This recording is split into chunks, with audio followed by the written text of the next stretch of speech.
Hello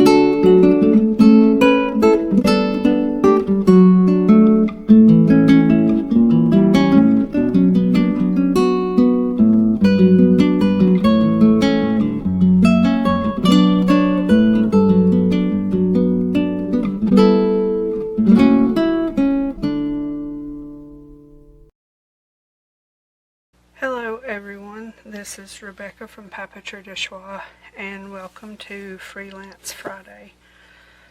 Today's project is going to be a little bit different. I'm showing you a little tin that I made back in the summer, June I think it was I made it, with this little tiny book, and I'm using it as an example for what I'm going to begin making today. But instead of making it with scrapbook paper, I'm going to be making it with digitals that I create. So this will give you an idea of what the project is about. Now today I painted this tin. It was a Coke tin, but it was new. It wasn't a vintage or anything. I just gave it a light coating of brown hammered paint. I won't open the inside because I haven't painted it and it's very, very reflective. But tomorrow I'll give it a light coat on the inside, and then I will be painting it with a layer of matte paint over top of this so it doesn't glare. And then I'll probably be decorating it with other things. It won't just be painted. So that's the tin part replicated. So in the last few minutes I have created what's going to be the front and back cover of this little tiny journal that I'm going to be making. And I'm making it in a somewhat of a masculine theme, but vintage, and it's going to be about a barber, like a barber shop, that sort of thing. And so I just got through sanding these, and I did wipe them down, but they still have a little bit of dust on them. So this was just a booklet that I had that I bought with a bunch of books at the thrift store that had like the cross stitch patterns inside. So I just cut the covers down, made 3 layers for the front and the back, and so that's what I'm going to make the front and back cover. And the spine I'll be doing at a later time, but it will be thin enough to go in here. I think about 3/4 of an inch thick maybe.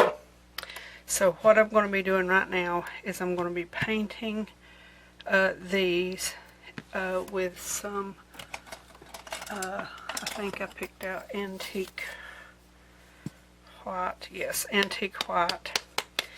And let me move this out of the way because I don't want to get paint on it. I'll put this down here, and I'm going to just dollop on a little bit of paint, enough to give me a good coverage. It really doesn't matter what color that I paint it. I'll just probably give it 2 coats. I just need something to kind of lighten it a little. Usually I do start white, but I've printed the images for the front and the back, and I printed them on cardstock. So if I had printed it on thin paper, I would have put a stark white paint on this, but since I didn't, this will be fine. And it doesn't have to be perfect. It's just about knocking the shine back and just making it a little more uniform. So yeah, I have a small collection of tins. Most of them are actually vintage tins. and some of them I have specified for making memory boxes. That's something I really want to do, but I haven't quite gotten up the courage to actually start the project yet, but hopefully that will come soon. Okay, that one's good enough. Let me put another coat on this side, and we'll let it dry, and then I'll flip it over and do the other side. And while these are drying, I'll cut out the images that I just printed for the front and back cover. And in this book, I'll be using some probably some coffee stained pages, and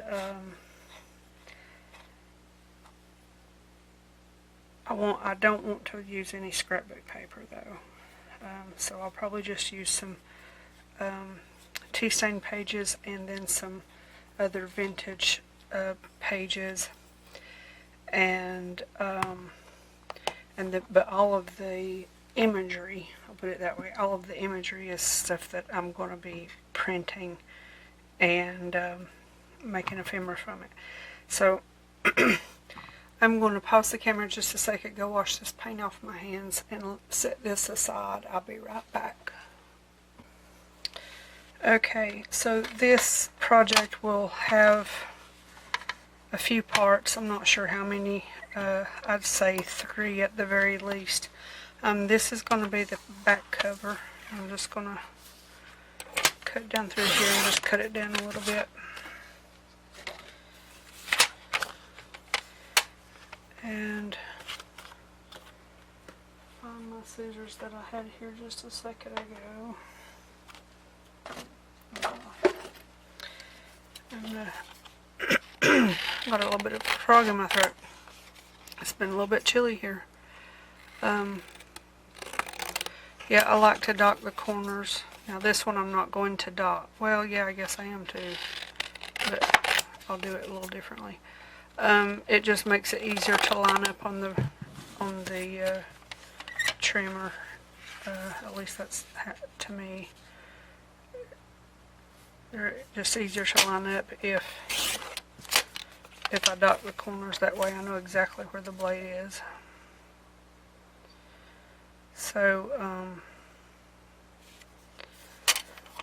yeah, I was looking through some digitals to figure out what I wanted to do for Friday's project, and just today's Monday. Yeah, today's Monday. So I'm doing the first part of this on Monday because I am trying to get as much ahead as possible for my daughter coming in from Indiana. So I'm trying to do all of next week's projects this week, and I need to do this week's projects this week before I can do next week's projects. That was a mouthful. So anyway, I was looking through some digitals and just wanting to do something a little bit different, but also something small, and I had been wanting to do another 10. Oops, I overshot that slightly. So this is what I come up with, and so like I said, this is the back cover. I'm going to go ahead and ink it and then set it aside. These papers over here are almost dry.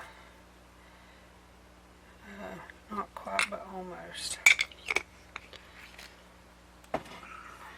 And I know about, I don't know, 2 weeks ago, I said I had some behind the scenes stuff that I wanted to show you, and I still have, that's still true, but with things kind of,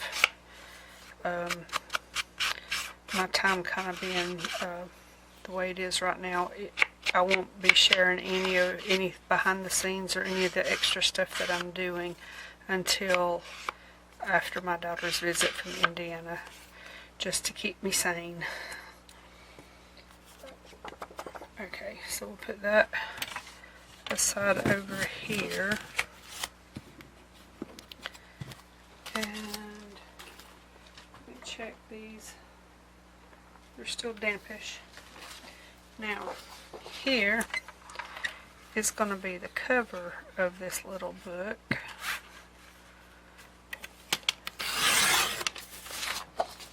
And I thought it was the cutest thing. It's an advertisement in the public domain. Of course, I had to tweak it and shrink it and do lots of stuff to it, but I really like how it turned out.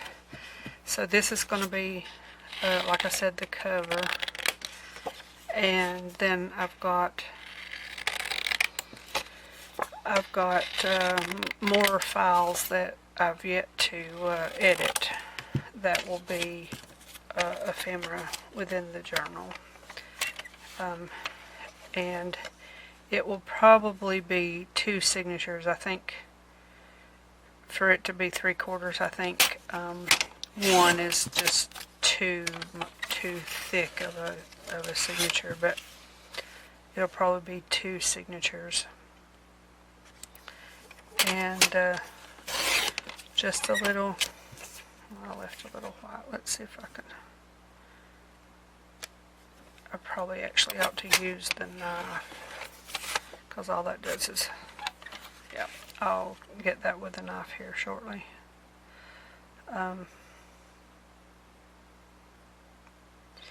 Yeah, like I say, I do my editing on GIMP. It's like the free Photoshop. And I make digital stamps, and I love making stamps. One thing that I'm kind of pursuing a little bit is figuring out how to turn digital stamps into the clear, put this right here so I can use the edge of it, to turn the digital stamps into the clear stamps. And I've been watching a lot of videos about it, and okay, how am I going to do this here? Let me turn this way. Okay, just need that right there, just enough to take that little white mark off. And I know it might seem petty, but it's not supposed to be there. There we go. That got rid of that. Okay. So yeah, I've been watching a lady who does them, and you have to have, you know, some certain materials and stuff, which I don't have.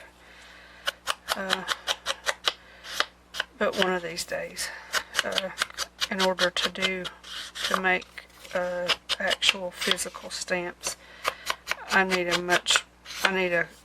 craft room as big as my whole house, I think. We live in a tiny house. And when I say tiny house, I don't mean the modern tiny house that's, you know, like 2 rooms and a loft. I mean, it's just a small house. It's over 100 years old, but it's just a small house. Okay. So there's that one.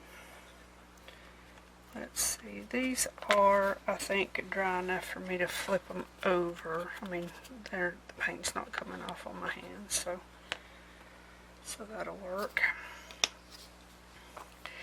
And this might be all that I get done in this particular episode. We'll just have to see how it goes. After these dry, and I'll do the next step. We'll just see how it is after they dry. and see what the time frame is. And if possible, then I'll go ahead with the next step and then put the go ahead and put the images on, but we will see. Okay, come back around here. I need just a little bit more on this part. So my husband earlier tonight was watching some shows on YouTube about the mountain language. I don't know why he's been kind of absorbed with that lately. He's from England, so of course he has an English accent, and when we did our DNA back in 2017, he joked with me. He said, "You're going to turn out to be more English than I am."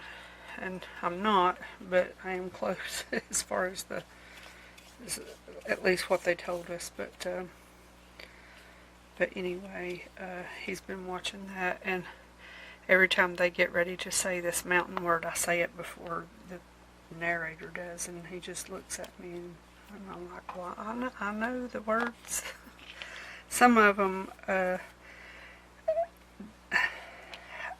I was raised in Jackson County, North Carolina, way back in the mountains, on a little mountain where my parents still live, called Wolf Mountain. And Jackson County, though, is quite diverse. You have us mountain people, although I technically don't live there anymore, but it's still home, in some sense of the word. So you have the mountain people, and like I was saying, I think in another video a few nights ago, our roads wasn't paved until the middle 80s, and my family personally didn't have indoor plumbing until I was 14, and that is unheard of even for my generation. Like the generation before me, you can still kind of see it, but for my generation, I was born in the middle of the 60s. So yeah, anyway.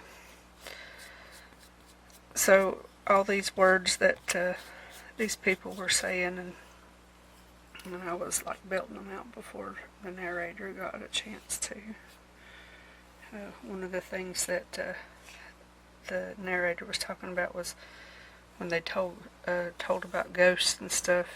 And I said, it's a haint. Now, I don't use that word and never have, but my grandma did. And so he just looked at me. It's like, you're spoiling the punchline here. Be quiet. It's like, this is the only time I talk this way. Or, speak these words out loud. But anyway. Okay. I am going to let these dry. I'm going to go wash my hands.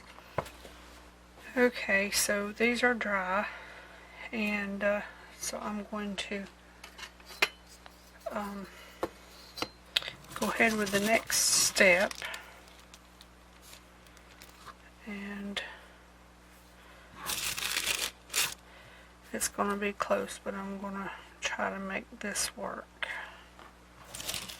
Actually go a little bit more this way. I just want to kind of cut this down the middle, and I'm going to use the ruler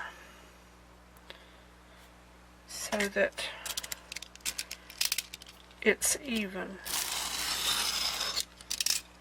or as even as possible. Okay, one of these, this one's going to be the back, so I'm going to do it first. I usually do the backs first, because you don't see them as much, and that way if you mess up, then it's not as noticeable. I know that's a horrible cheat, but it's the only one I got. Or the only one at the moment. Let's see, we're going to start here. So for this, we'll be using the homemade glue mixture. And So what I'll be doing is I am going to be putting some glue on this. I'll fold the paper over, put it aside, let it dry. Do the same with the other one, and then I'll come in and do the cuts that I need to cut to adhere the other side. But it's like a two-step process. So I just want to make sure that I have plenty of room. And this is a double thickness of just kind of like a kind of a khaki-ish tan tissue paper. And I know I'm getting some over the edge, but as long as I don't pull it when I fold it over, it will be fine. So you get those edges.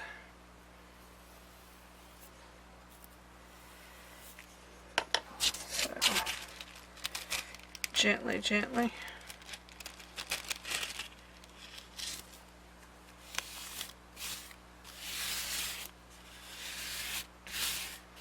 Now, I like the wrinkles when they happen, so I don't try to rub them out.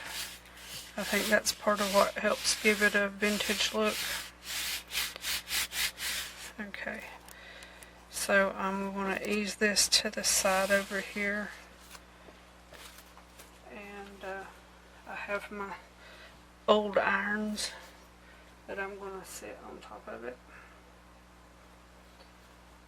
And so it will dry nice and flat. Sometimes when you put a lot of paint on paper like this, it will try to buckle a little bit in the middle. So it just kind of keeps that from happening. So what I'm doing now is I'm just feeling which side has the smoother side, because where the fold is will be the outside of your book. It will be, do I even have a book handy? It will be this side of your book. So you don't want a sharp edge there. So, yep, I like that one. So we're going to do that. And I realized I was in the middle of telling a story a while ago and went off on kind of another tangent. I was saying that I was raised in Jackson County, North Carolina, and that it was a diverse county. So you had the mountain people, which is where I come from, and then you have Western Carolina University in Cullowhee, which is where I went to high school. The high school was on the campus of Western Carolina. And I graduated in 1984, and my sister graduated in 88. But the state wanted their building back, so my sister's class was the last graduating class. So what they ended up doing was consolidating the high school that was down in the town of Silva, which is the county seat, and then building another elementary school, because the high school where I went was a K through 12. So you have all kinds of different people in Jackson County. Alrighty, so this one has got a little bit seeping through, and I knew that it would because that's what tissue does, but when it dries it's going to have some wrinkly effect. So I'm going to turn this over and, well, I think we're going to be decoupaging this one instead of doing it the other way, because the glue I put around the edge has sealed it. So I'm just going to do it just like this, it'll turn out basically just the same. The wrinkles will be a little bit different, but it will be fine.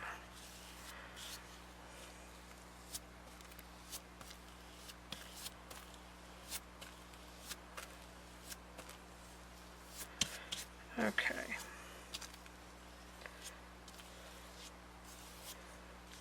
Alright, now I'm going to get a piece of parchment paper and lay over this.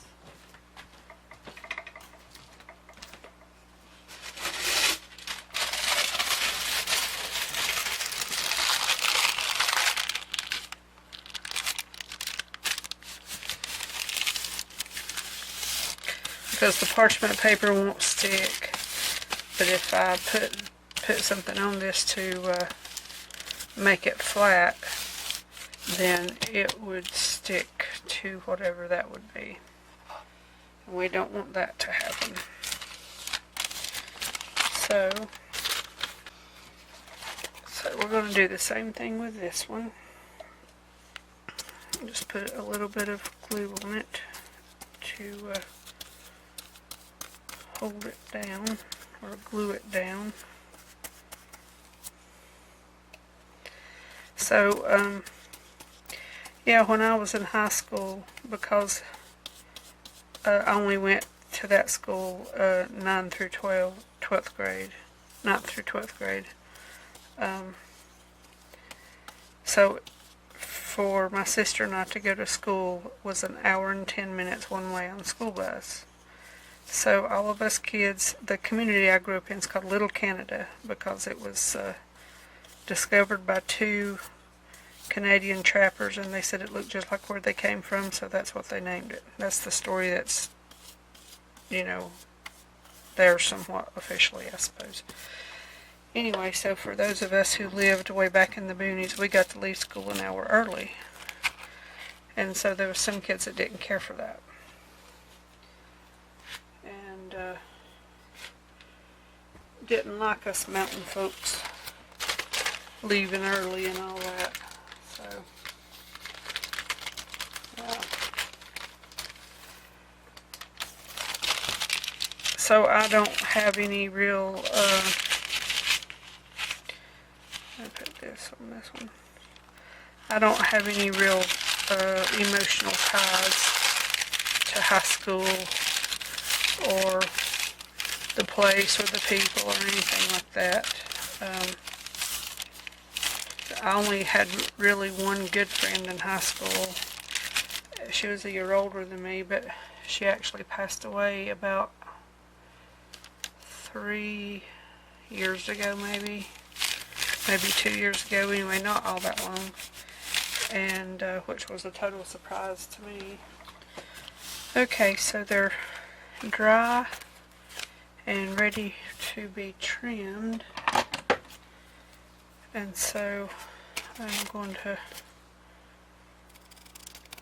trim these with pinking shears. That's what I have decided to do, just outside that glue line, and then I'm going to come right up here, sort of evenish, like that. And I'm going to leave this tail on because I will adhere that to the binding, or the spine rather, when I put the spine between, so it'll just help as a little bit of a binding agent. So just see how much I need to cut off here.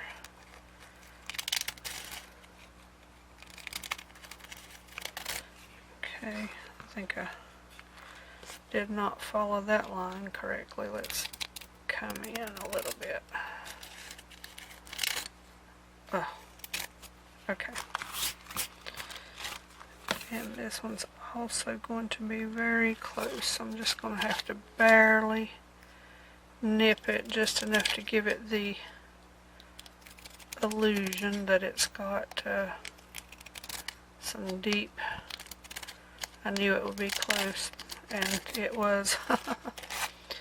So I'm going to go that right through there. This will all be, when I make the spine and then reinforce it, this will be layered between it. So now I can get this stuff off of my work surface. This is going to be the back.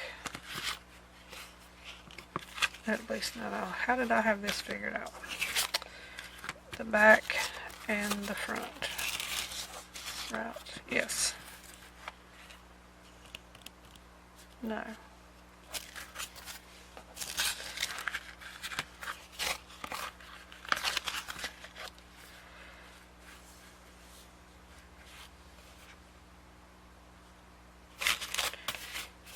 Yes.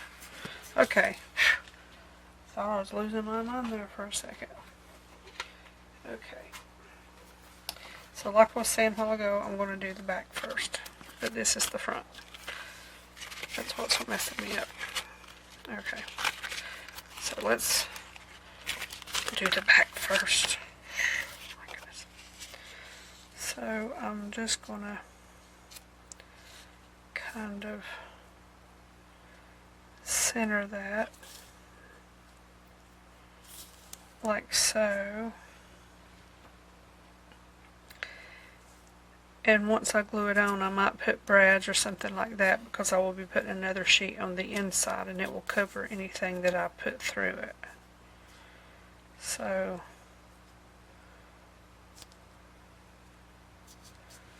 I think that's what I'm going to do. I wrapped my brush back up and I wasn't through with it. So I'm going to paint on this piece of parchment paper so I don't get it on my cutting board. Okay, so this is going to be a very thin coat because I don't want it to saturate the paper. And as soon as I get it placed, I've got these irons over here. Let me lift it up and see where it is.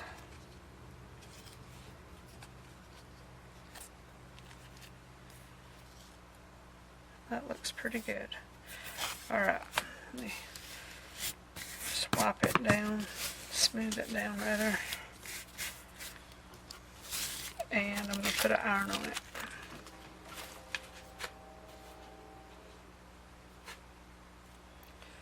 Okay, now let's turn this one around.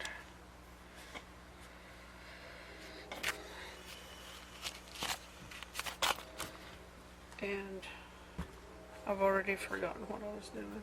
Okay, this is the front. No, I didn't forget what I was doing. It was, I didn't mark it. Sometimes I mark the back and the front, and I didn't do that. I can't wait to see what this little one looks like. Okay. Now, I am going to have this here for a second so that I can line this up.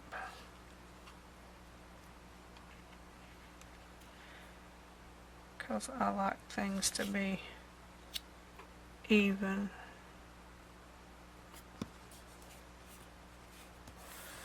Alright. I just love this. I just love this. It's humorous. This one is serious, but this one is humorous. And so, okay, I'm going to put these under the iron, and these will, I'm going to let them dry completely.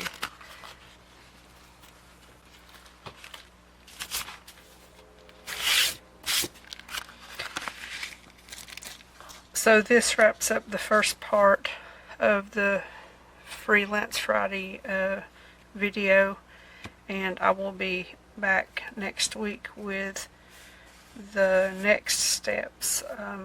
I'm hoping that maybe it can be done in 2 parts, but it might end up being 3. It just depends. But thank you all very much for watching, and I will see you in another video very soon.